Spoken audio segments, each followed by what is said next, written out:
Il nous fait plaisir de vous présenter notre grand pèlerinage en Allemagne et Autriche, plus précisément pour le jeu de la Passion du Christ à Oberammergau. On va vous en parler davantage. Donc, un pèlerinage qui aura lieu du 5 au 13 septembre 2022 avec Marc Langlois, que je vais vous présenter. Alors, Marc Langlois, c'est un accompagnateur de spiritours depuis déjà plusieurs années. Il est doté d'une formation en théologie. Il a suivi une formation en accompagnement spirituel au Centre Le Pèlerin afin d'aiguiser sa capacité d'écoute et de présence aux autres. Auparavant, il a œuvré comme enseignant au département de tourisme du Cégep Champlain Regional College.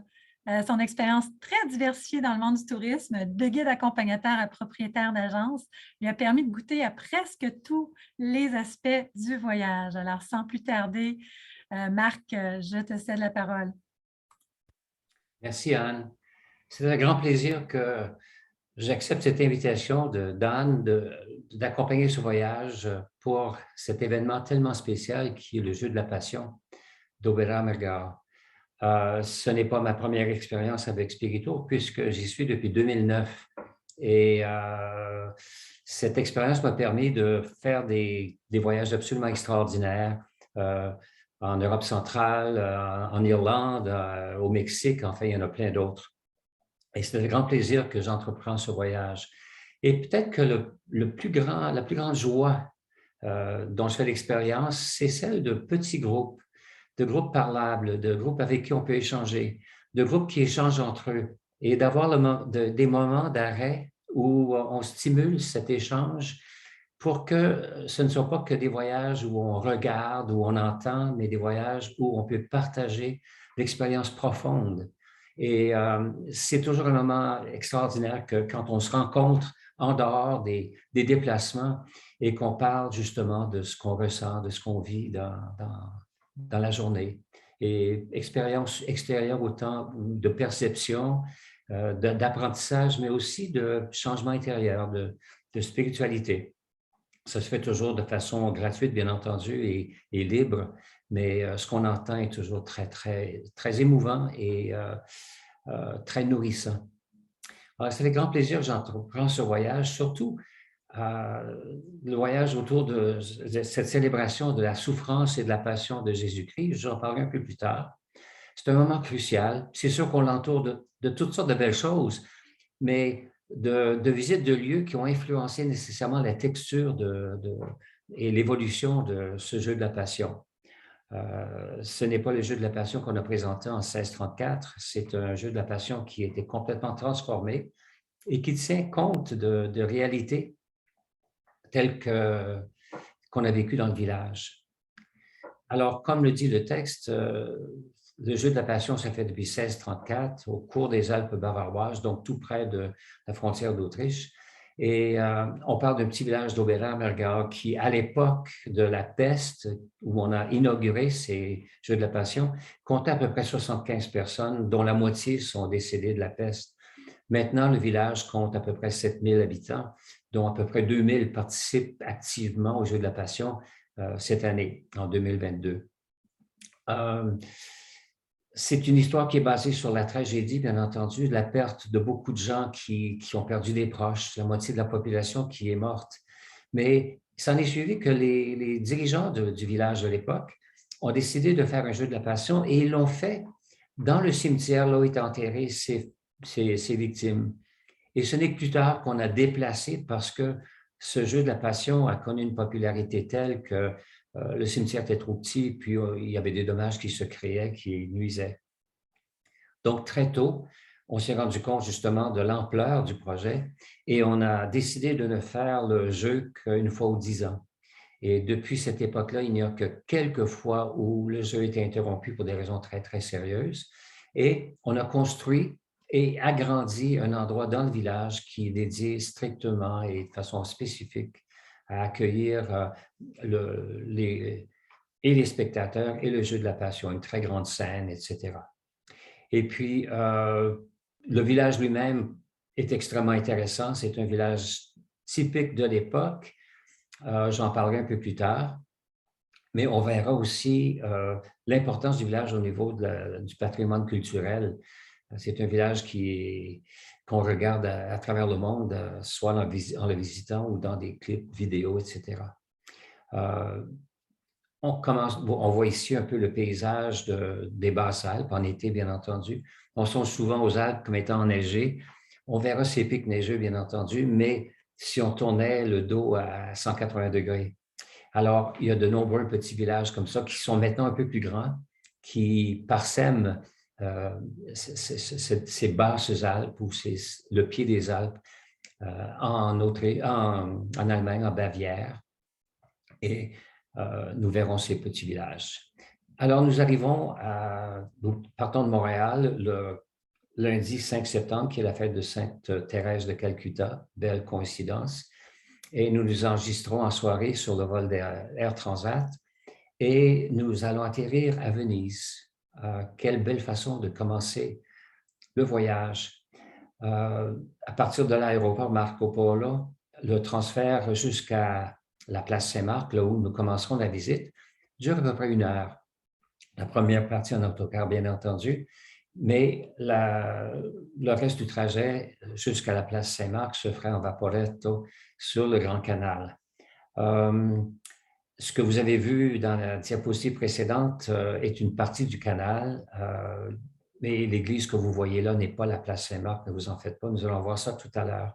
Mais remarquez quand même l'ambiance de chaque côté, ces nombreux palais, trop nombreux pour pouvoir les nommer durant le voyage, mais je vous signalerai quelques-uns de ces palais-là qui ont une importance pour nous en tant que voyageurs à Oberammergau. Donc, le Grand Canal, c'est un passage riverain. Le canal emprunte le tracé de la rivière qui y passait. Le canal compte c'est-à-dire à peu près 4 km de long et au plus large, à peu près 300 mètres. Nous allons faire un bon bout du canal et le canal est bordé d'à peu près 170 édifices somptueux. La plupart de ces édifices-là étaient des résidences pour des personnages illustres de l'histoire de Venise. Mais Venise est très rapidement devenu un lieu de pèlerinage, pas dans le sens religieux, et beaucoup d'artistes, de compositeurs y ont séjourné. Sur le trajet, nous allons passer quelques points importants, peut-être la diapositive suivante, le Ponte Rialto, donc le pont du Rialto, vous le voyez à droite du diaporama. Il date de 1588 à peu près, mettons 1590, et c'est un pont relativement moderne. Mais depuis le bas Moyen-Âge, il y avait un pont ici. C'était le pont qui reliait les deux côtés de Venise. Il a été remplacé à plusieurs reprises et maintenant, c'est l'édifice qui est là depuis la fin 16e siècle. Il est bordé de boutiques et c'est encore un lieu d'échange énorme. On n'aura pas le temps de s'y arrêter, mais on va passer en dessous. C'est un de seulement 4 ponts qui traverse le Grand Canal. Vous passerez aussi sur le pont de l'Académie, qui est le seul pont en bois du Grand Canal. Alors, de là, nous allons passer en passant, et je vous le signalerai, devant le Ca Vendramini Calergi. Le Ca, dans le contexte vénitien, veut dire une grande demeure, un palais, en quelque sorte. Mais ce palais, Vendramin Calergi, que nous allons voir, est maintenant un hôtel. Mais à l'époque, Richard Wagner y séjournait en 1882. Et c'est important parce que Wagner a joué un rôle important au niveau de l'influence sur Louis II de Bavière, dont nous allons visiter un des châteaux, Neuschwanstein, qu'on va voir illustré tout à l'heure. Alors, Wagner est venu à Venise, au palais Vendramin Calergi, pour visiter sa fille, qui était la femme de Wagner. Et c'était la fin de la vie de Wagner, qui y est décédé le 13 février 1883. Et de là, pour vous donner une idée, on a transporté sa dépouille en grande pompe sur des gondoles jusqu'à la gare ferroviaire, que vous allez voir sûrement en arrivant à Venise. Et de là, le train s'est acheminé doucement vers Bayreuth, en Bavière, où Wagner avait déjà installé un site important pour la présentation de ses opéras. Il y avait donc une maison, une villa, et il est enterré dans la cour de la villa. Nous n'ignorons pas, mais si jamais vous visitez Bayreuth, vous allez voir que son tombeau est encore là. Nous passerons aussi devant un autre, je ne mentionne que deux des grandes maisons, le Cadoro, qu'on ne voit pas dans les diapositives, mais qui a été construit à l'époque gothique et qui est renommé pour sa façade très ornementée. À l'origine, cette façade était ornée de sculptures en or. C'est sûr que ces dorures sont disparues, mais on voit quand même la splendeur de ce qu'aurait été cette maison.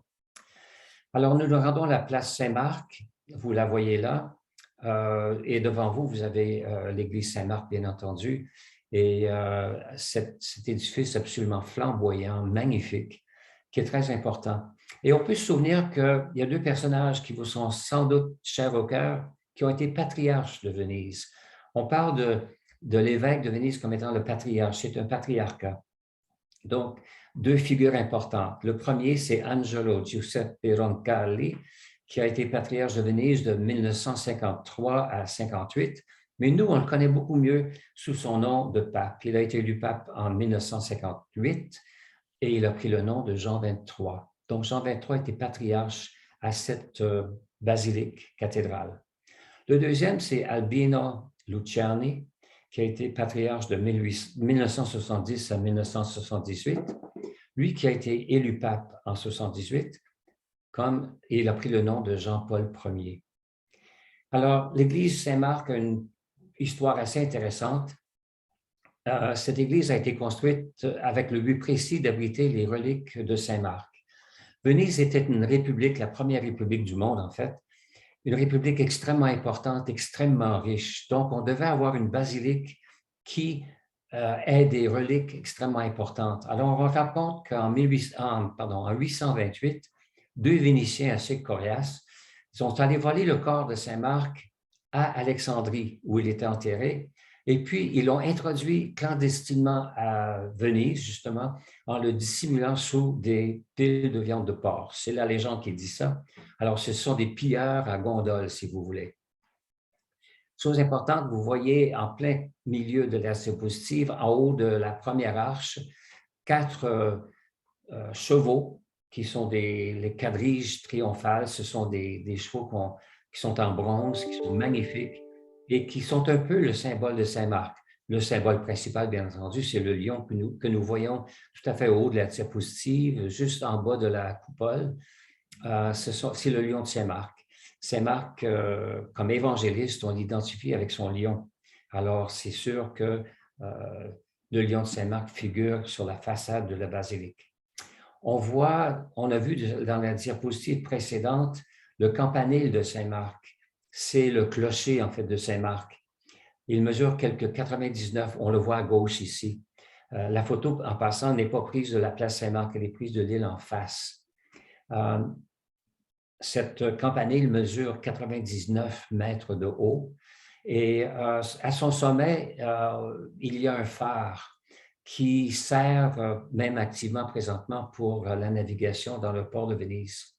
Mais tout à fait au sommet, il y a une statue en cuivre de Saint Gabriel qui sert aussi de girouette qui indique la direction du vent. Et même à présent, les gens regardent pour voir justement de quel côté le vent souffle. Pas besoin de sortir son doigt et de le mouiller. Alors, dans le campanile, bien entendu, le campanile s'est effondré en 1902. C'était une faute de structure. Et on l'a reconstruit en 1902 exactement tel que, selon les spécifications d'origine, sauf qu'on l'a construit de façon renforcée. Il ne reste qu'une cloche des 5 qui y était, parce que les restes ont été détruits lors de l'effondrement. On va, dans la place Saint-Marc, on va voir le palais des Doges, bien entendu, qu'on ne voit pas peut-être sur la diapositive suivante. Le palais des Doges, non, on est déjà à Vérone. Mais le palais des Doges, de toute façon, qui était le lieu de résidence des présidents de la République de Venise, on ne les appelait pas ainsi, on les appelait les Doges. Et le palais servait à la fois de résidence et de centre administratif. Ce qui est intéressant de voir, c'est que la République de Venise a duré jusqu'en 1797, jusqu'au moment où Napoléon a envahi l'Italie, donc Venise aussi. Et Venise n'est jamais redevenue république indépendante. Venise était pour un moment donné territoire français et ensuite est devenue territoire autrichien. Et enfin, à la fin de la présence autrichienne, Venise s'est intégrée à la nouvelle République italienne, ou le royaume à l'époque, à partir de 1866. Et depuis 1966, ce palais des Doges fait partie du réseau des nombreux musées de Venise. Et vous verrez, pardon, vous pourrez voir juste derrière le pont des Soupirs, tout le monde veut voir ça. Et les soupirs, on les interprète de toutes les façons. La légende romantique veut que les prisonniers condamnés à mort passaient du palais des Doges, donc le lieu de la session de jugement, jusqu'à la prison qui se trouvait de l'autre côté. Cependant, c'est légende parce que les seuls gens qu'on gardait dans la prison étaient des gens qui étaient coupables de crimes mineurs. Et d'ailleurs, on ne voyait rien à travers ce pont parce que les fenêtres sont bariolées avec quand même des barres en pierre assez importants. Donc, nous prendrons le repas du midi et par la suite, nous prendrons la route vers Vérone, de Venise à Vérone, pour notre première nuit en Europe. Le trajet dure à peu près 1h30, c'est à peu près 112 km. Vérone, que nous ne verrons pas, nous ne visiterons pas, c'est une belle étape quand même, mais on peut se souvenir simplement de façon romantique que c'est le site du drame de William Shakespeare, Roméo et Juliette, ainsi que son autre pièce, Two Gentlemen of Verona. On sait que William Shakespeare n'y est jamais allé, mais curieux comme il était, il a sûrement parlé avec des amis, mettons, plus riches, qui ont parlé sûrement de cette ville. C'est une ville patrimoine de l'UNESCO depuis 2000. Alors, on passe la nuit à Vérone. C'est une ville d'à peu près 300 000 habitants et une ville quand même qui était extrêmement importante. On se souvient simplement qu'à Vérone, à l'arène romaine qui a été construite autour de 30 après Jésus-Christ, se tient toujours, même de nos jours, le Festival d'Opéra de Vérone. C'est la patrie du théologien Romano Guardini et d'un musicien lié à Mozart, qui sera important lorsque nous visiterons la Bavière, Antonio Salieri. Le mercredi 7 septembre, nous quitterons Vérone pour aller jusqu'à Oberammergau. Nous traverserons le nord de l'Italie, donc ce qu'on appelle les Dolomites. C'est un pays extrêmement beau, extrêmement vert, mais avec ses sommets importants.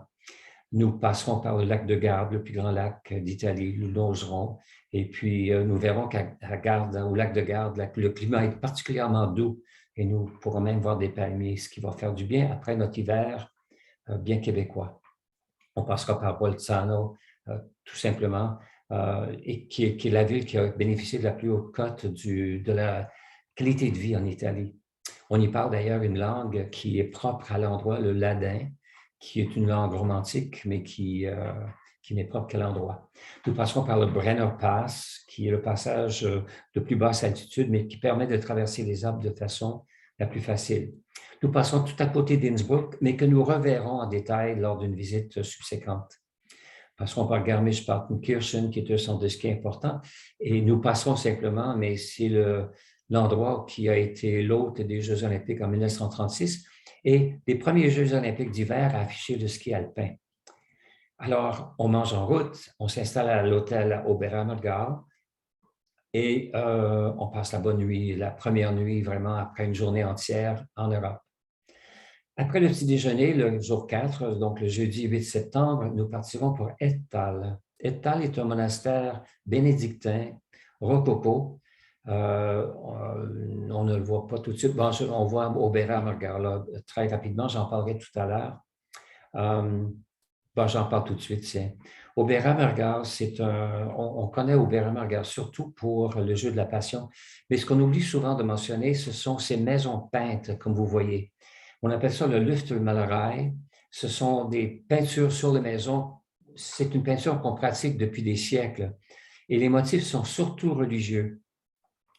Et en 1663, comme j'ai dit tout à l'heure, pendant la guerre de 30 ans, donc où l'Europe en entier a souffert de famine, la peste a ravagé et puis a fait 85 morts parmi les habitants. Et c'est suite à ça qu'on a décidé de faire le jeu de la Passion, qui à l'époque s'appelait le jeu de la souffrance, la mort et la résurrection de notre Seigneur Jésus-Christ.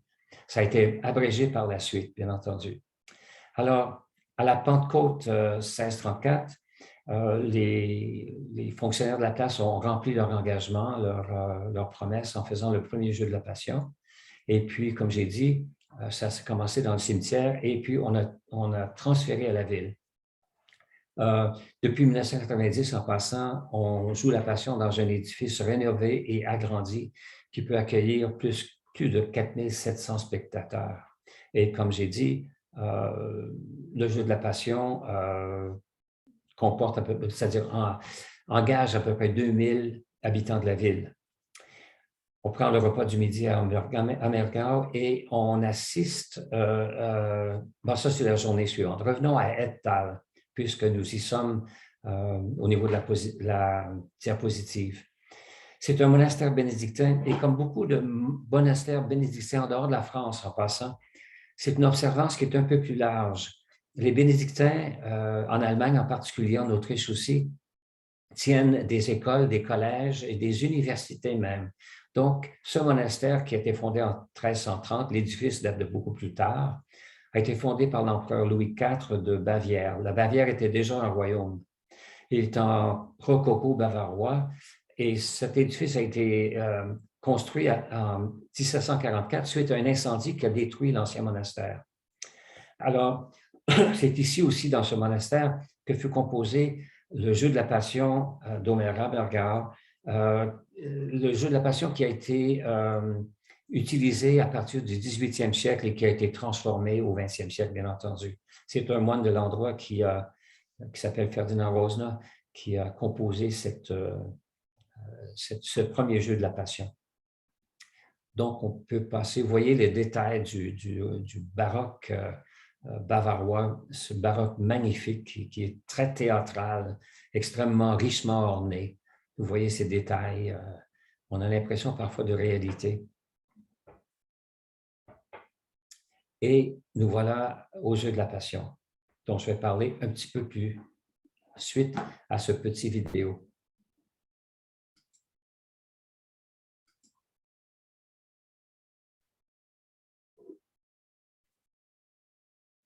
Halleluja! Er ist erstanden!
Wow, ça nous donne le goût.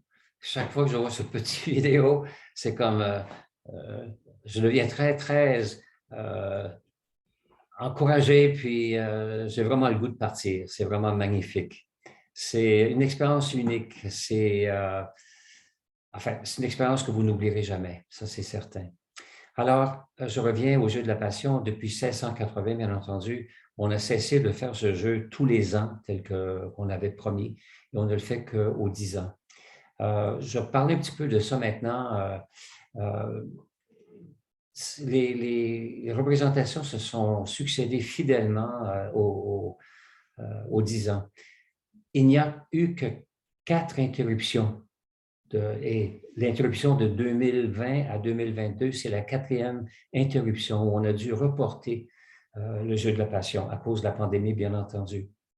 La première fois, c'était en 1770, le 31 mars, que l'électeur Maximilien III de l'endroit a demandé au conseil clérical d'interdire toute pièce de Passion. Il ne voulait pas qu'il y ait de jeu de la Passion sous prétexte que la scène théâtrale n'est pas un lieu pour le plus grand secret de notre sainte religion. Donc, c'était pour des motifs religieux un peu scrupuleux. La deuxième fois que le jeu de la Passion a été interrompu, c'est lors de la Première Guerre mondiale.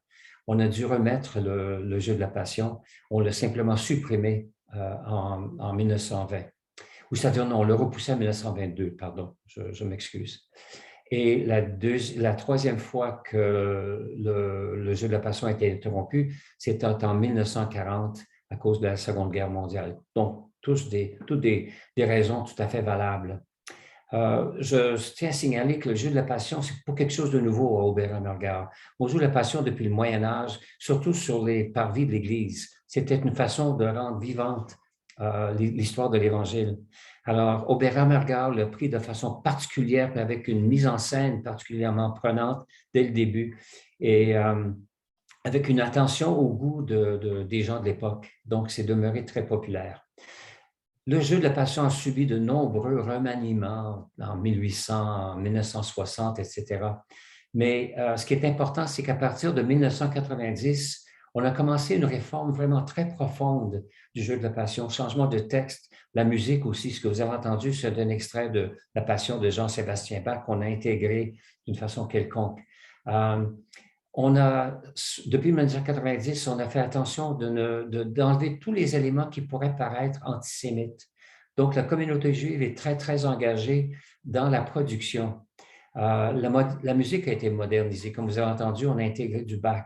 Et puis, on a étendu aussi l'accessibilité à la participation comme figurant.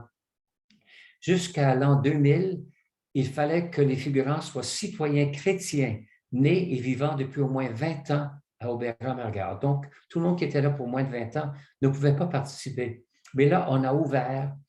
Les gens n'ont plus besoin d'être chrétiens ni habitants récents, c'est-à-dire depuis la naissance à Aubert-Amergard. On a intégré aussi, on a intégré à l'équipe des professionnels du théâtre et du monde musical de Munich. Donc, la qualité est devenue quasi professionnelle, même si tous les participants sont des villageois authentiques et ce sont tous des amateurs. Alors, depuis février 2021, pour vous donner une idée comme ça se prépare, tous les aspirants mâles se sont fait pousser la barbe en vue d'être sélectionnés comme personnage principal, celui de Jésus. Donc, ils ne sont pas coupés la barbe ni les cheveux, ils sont laissés pousser les ongles et tout le reste. Et puis, on a fait la sélection, bien entendu, des personnages et les répétitions ont commencé dès l'automne 2021. Donc, ça fait depuis septembre que les gens se pratiquent. Et puis, il y a à peu près 2000 habitants d'Amergard qui seront actifs dans la présentation que vous verrez. Pour vous donner une idée, le jour de la pièce commence à 14h30 et se termine à 22h30. Donc, c'est une longue présentation. Il y a une pause, bien entendu, pour le repas du soir, une pause où le repas est compris.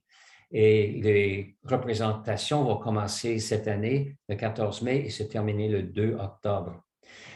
La Passion se joue en allemand, la langue originale, mais comme spectateur, vous allez recevoir une copie du script qui est traduit en plusieurs langues, dont le français. Juste une dernière chose sur cette présentation. Plusieurs grandes personnalités de l'histoire ont assisté aux représentations d'Aubert-Amergard. En septembre 1871, le roi Louis II de Bavière, dont je vais parler tout à l'heure, quand on va parler de Munich et puis de Neuschwanstein, il a été très impressionné par le jeu de la Passion. Louis II était un grand émotif, un émotif dont l'émotion lui a joué de mauvais tours. Il a offert à la communauté, d'ailleurs, suite à sa visite, une très grande sculpture, un groupe de crucifixion que vous pouvez voir, c'est tout proche au centre-ville. Et puis, et Franz Liszt et Richard Wagner, dont j'ai parlé plus tôt à Venise, ainsi que la reine Sissi d'Autriche, le roi Édouard VII d'Angleterre, ils sont venus. Et même Hitler, il a vu la pièce en 1930 et je vous fais grâce de ses commentaires qui ne sont pas tout à fait dans l'esprit du jeu de la passion. Donc, nous revenons donc à l'itinéraire. Je pense qu'il manque quelque chose. Nous passons ensuite de Ambergau à Munich. Munich, qui est la capitale de la Bavière, capitale du royaume de Bavière anciennement, mais maintenant capitale de l'État de Bavière. Nous verrons le centre-ville qui est piéton maintenant, dont la belle cathédrale Notre-Dame, le Frauenkirche, qu'on ne voit pas ici. Ici, on voit l'hôtel de ville, j'en parlerai tout à l'heure. Il y a le Marienplatz qui est au cœur de Munich, juste en face de l'église, un endroit très, très intéressant. Et ce qu'on a vu il y a 2 minutes, c'est l'ancienne mairie, l'Altes Rathaus. Et puis, le centre-ville est complètement piétonnier. On se souvient de Munich à cause des fameux Oktoberfest. Donc. Et puis, Munich est une ville qui jouit d'une vie culturelle extrêmement intense. On voit à gauche ici la cathédrale, justement, la Marienkirche, qui est, comme dans toutes les traditions de grandes cathédrales européennes, dédiée à la Vierge Marie. On verra en passant à Munich de nombreux très beaux parcs. C'est une ville qui est assez verte. Alors, nous allons à midi assister au spectacle du carillon du Marienplatz. Justement, nous serons au cœur de la ville et il y a là un carillon assez spécial. Et dans l'après-midi, nous aurons un temps libre et je serai disponible pour vous indiquer ou marcher avec vous à Munich. Et le samedi 10 septembre, nous quitterons Munich. Bon, nous voyons ici l'église Saint-Michel aussi, qui est une autre des églises importantes. Nous voyons à droite ce clocher avec le bout en oignon. C'est un des clochers de la cathédrale de Munich, la Marienkirche.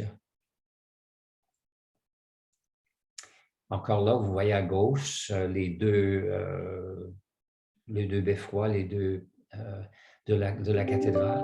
Et en plein milieu, vous voyez la cathédrale elle-même. Voilà le carillon de la place centrale.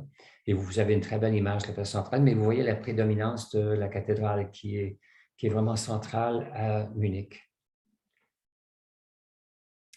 Nous allons aller aussi, une pause repas, au Viktualienmarkt, qui est le genre de grand marché. Vous voyez ces kiosques, grand marché d'alimentation de Munich. Et nous pourrons sans doute nous prendre quelque chose à manger si le temps le permet, si la pandémie permet tout le reste, pour manger ce que les Bavarois font, ce que les gens qui travaillent autour viennent au marché pour s'alimenter, mais aussi prendre leur repas du midi. C'est un marché extrêmement intéressant. Voilà.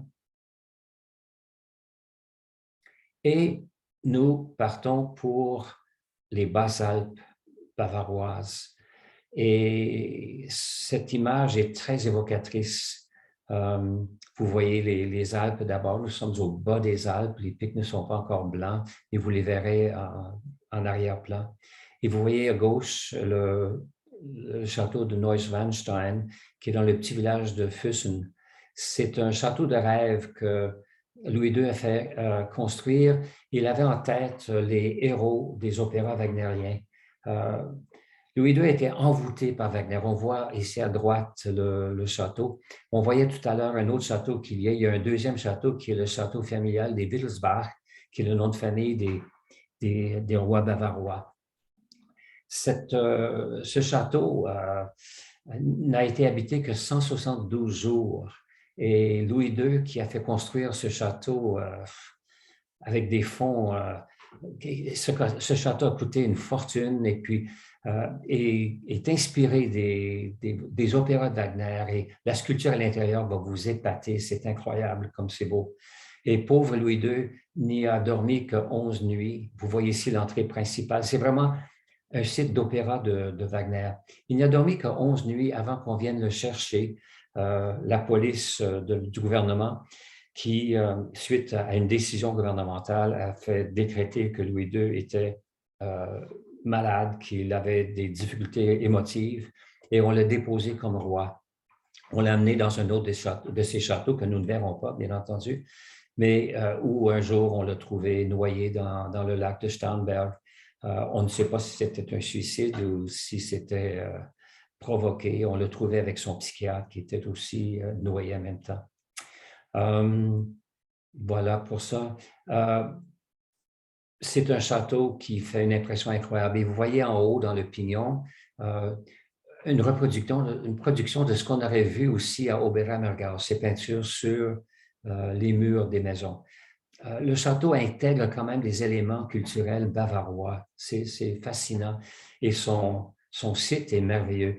Vous voyez derrière à gauche les lacs, un des lacs des Alpes. Louis II a choisi le site de façon absolument remarquable. Il a trouvé un site merveilleux. Et vous voyez le château de haut et cette très belle vallée des basses Alpes bavaroises. Et encore là, le lac qui est à côté, où nous n'irons probablement pas, mais ça vous dit la merveille de l'endroit. Et de là, nous allons de Neuschwanstein à Vis pour voir l'église de pèlerinage qui est dédiée au sauveur flagellé de Wieskirche. C'est une des plus belles églises rococo du monde. C'est un rococo bavarois qui est très identifiable. C'est un rococo qui est très léger, beaucoup de blanc, beaucoup de dorures, beaucoup de peintures, c'est un style qui nous porte à nous élever, à regarder plus haut. Et les plafonds sont souvent des peintures du ciel, des nuages et tout le reste. On l'appelle aussi l'église dans les prés. Suite à un miracle qui s'est produit en 1738. C'est une jeune femme qui relate d'avoir vu une statue du Christ flagellé. Et puis, c'est devenu un endroit où les gens ont voulu aller en pèlerinage. On voit ça même aujourd'hui maintenant quand on regarde les lieux de pèlerinage modernes. Alors, à l'époque, on a construit une petite chapelle sur l'endroit, mais qui est devenue très rapidement plus petite, et puis on a agrandi. Et finalement, on a inauguré, on a consacré cette église solennellement le 2 septembre 1749. Et c'est devenu un site patrimonial de l'UNESCO. C'est un site absolument enchanteur, unique au monde. Et vous resterez sans doute très, très marqué par ce que vous allez y voir et surtout l'ambiance qui s'y trouve. Et de Vis, nous allons partir vers Seefeld im Tyrol.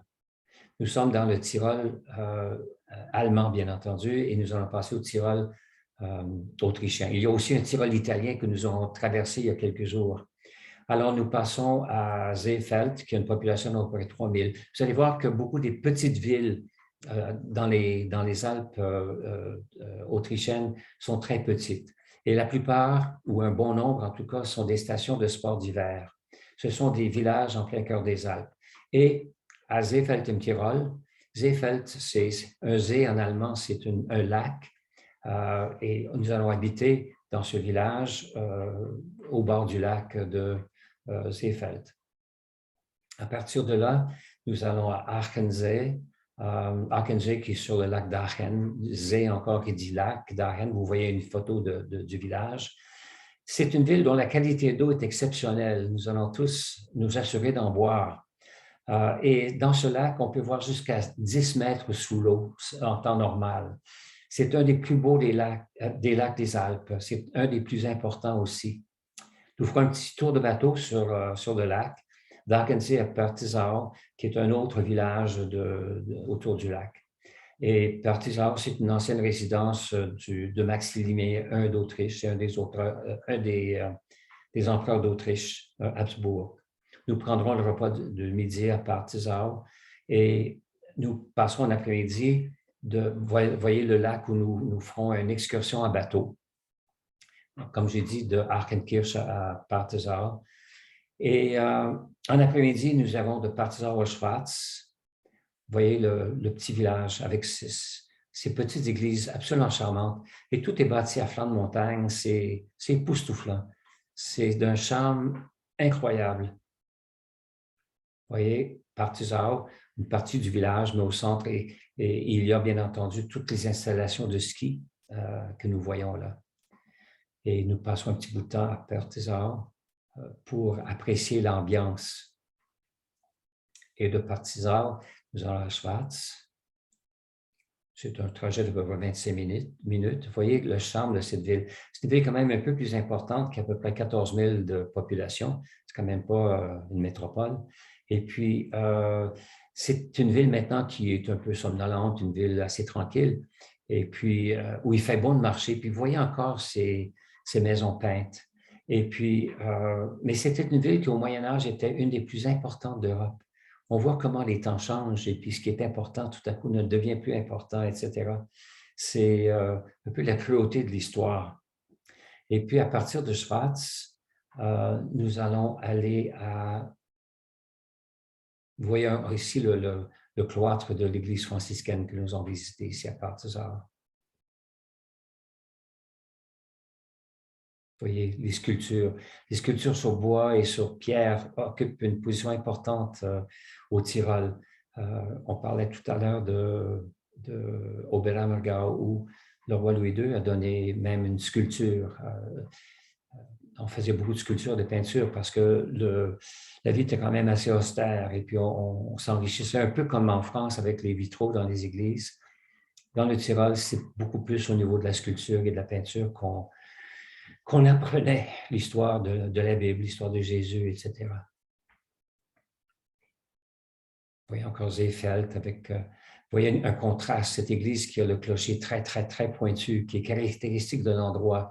On va voir le mélange entre ces clochers pointus et puis aussi les clochers en oignon, comme on a vu à Munich avec la cathédrale.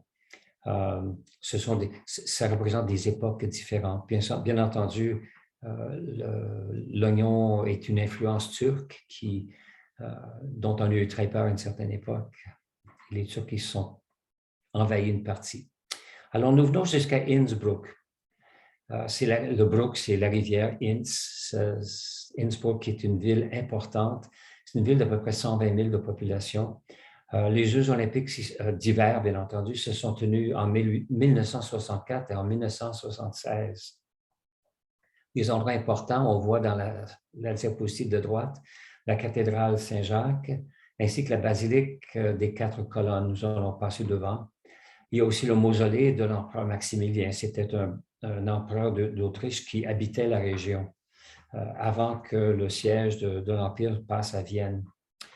Et il y a dans la ville, on le voit ici à gauche, très peu, là, mais le petit doigt d'or, le Goldenes Dachel, c'est une maison qu'on voit à gauche, celle qui est vert. Cette maison est parée d'une loge d'honneur qui était construite en 1494 par Maximilien, ce même Maximilien, pour son mariage avec Blanche-Marie Sforza, qui était une noble italienne.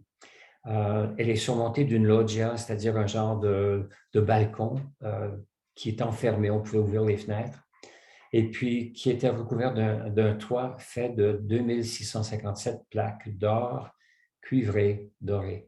De plaques de cuivre, pardon, dorées, pas d'or, mais de... Donc, c'est une maison assez importante, assez intéressante à voir, ça éclate un peu.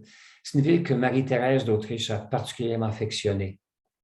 Vous voyez le palais royal là, de Innsbruck, qui est quand même de pas mal plus loin, plus récent que Maximilien, qui date de l'époque de Marie-Thérèse, qui venait y passer du temps. La cathédrale Saint-Jacques d'Innsbruck, une cathédrale encore du baroque tyrolien, un peu plus lourd que le baroque bavarois, mais encore là des monuments d'une beauté exceptionnelle.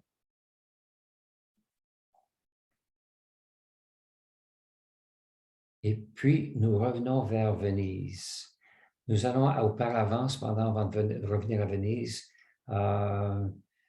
nous allons faire un temps libre quand même à Innsbruck. C'est une ville où il fait bon déambuler. C'est une ville qui connaît toujours d'ailleurs un influx de touristes incroyable. Donc, beaucoup de choses à voir, du lèche-vitrine assez intéressant. Vous pouvez passer du temps très, très facilement. On peut passer tout l'après-midi. Et après le repas du midi, nous repartons sur Venise. La route est pas trop longue. De Innsbruck à Venise, On compte à peu près 390 km, donc ça se fait à peu près 4h30, 5 heures, dépendant si on fait une pause et de la longueur de cette pause-là. On prendra le dernier repas à Venise avant le départ pour le retour, pour notre vol. Donc, on revient à Venise pour le vol d'Air Transat, ce qui paraît, et de là, nous partirons pour Montréal le mardi 13 septembre, avec un souvenir incroyable de ce pays enchanteur. Les Alpes bavaroises et les Alpes autrichiennes nous marquent. On n'a pas d'idée. On songe à d'autres chaînes, les Andes, aux Rocheuses, etc., qui ont chacune leur charme.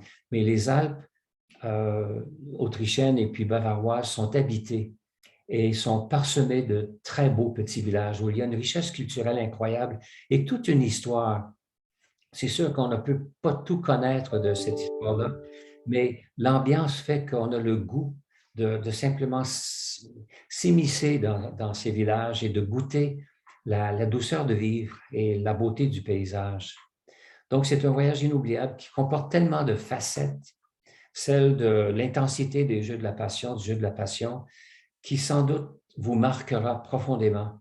Et nous pourrons par la suite, à différents moments de pause, parler de ce que ce jeu de la Passion vous a fait et de voir comment cet intérêt, cette réalité religieuse s'est imprégné dans la vie même et même dans l'architecture des Bavarois et des Autrichiens, avec des Tyroliens. Merci Anne. Et j'ai bien hâte de vous voir en passant, de vous rencontrer et de partir pour cette aventure renversante dans le très beau sens du mot. Merci, merci beaucoup Marc, très belle présentation. Alors, juste quelques informations sur le voyage que vous pourrez retrouver bien sûr aussi sur notre site Internet dans le programme détaillé. Donc, les tarifs, le tarif réservé tôt est encore en vigueur. Là, c'est sûr, on est le 5 février, journée porte ouverte. On va vous laisser la chance jusqu'à lundi de faire votre inscription avec le réservé tôt. Donc, on va vous donner jusqu'au 7 février là, pour profiter du rabais. Alors, ne tardez pas à donner votre dépôt pour réserver votre place. Ensuite, le prix régulier va être de 4 679 par personne. Ces prix-là incluent, bon, bien sûr, les taxes. Ça comprend aussi en fait, c'est en occupation double. Hein, donc, juste avant de passer à la diapo suivante, là, si vous voulez une chambre individuelle, donc il y a un supplément de 930 $. La quantité est limitée, donc il reste encore des chambres individuelles, mais ne tardez pas si vous voulez une chambre individuelle parce qu'elles sont en nombre limité. Donc, voilà. Pour donc, vous inscrire, ça va être un dépôt de 950 $ qu'on demande et le paiement final est dû à 90 jours du départ. C'est un événement spécial. Alors, voilà.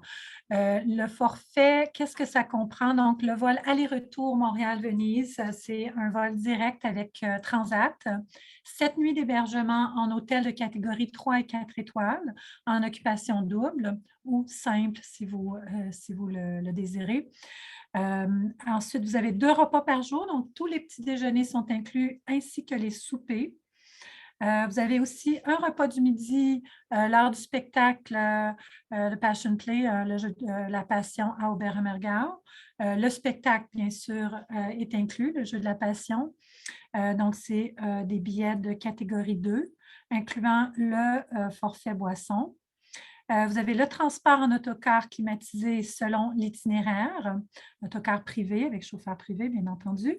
Entrée et admission pour tous les sites mentionnés, toutes les visites qui sont au programme. La croisière sur le lac, les visites guidées à Innsbruck et à Munich, les services d'un accompagnateur de Spiritour, donc Marc Langlois, et un guide francophone local pour la durée de votre voyage en Europe. Donc, un guide européen en plus de notre accompagnateur Marc, qui va être avec vous en tout temps pour la durée du séjour. Et bien sûr, toutes les taxes sont incluses. Le forfait ne comprend pas les assurances voyage. Donc, si vous n'en avez pas, on peut vous offrir une assurance groupe avec la Croix-Bleue, avec un 10 de rabais par rapport aux tarifs réguliers. On offre aussi des assurances avec Manuvie, dont la protection sans égale, qui vous permet, si c'est acheté dans les 72 heures, en même temps que le dépôt idéalement, ça vous permet d'annuler pour à peu près, en fait, il y a vraiment peu importe le motif, ça s'appelle. Et donc, vous avez une garantie d'être remboursé à 75 minimum, peu importe le motif. Et les motifs pour un remboursement de 100 c'est beaucoup plus large que les compagnies d'assurance habituelles pour l'assurance annulation. Ça comprend même si votre chat est gravement malade ou votre animal de compagnie décède, vous pouvez annuler et être remboursé à 100 ou une séparation, ce qui n'est normalement pas inclus dans cette assurance-là avec Manuvie, qui s'appelle la protection sans égale. Vous pouvez être assuré pour toutes ces raisons-là.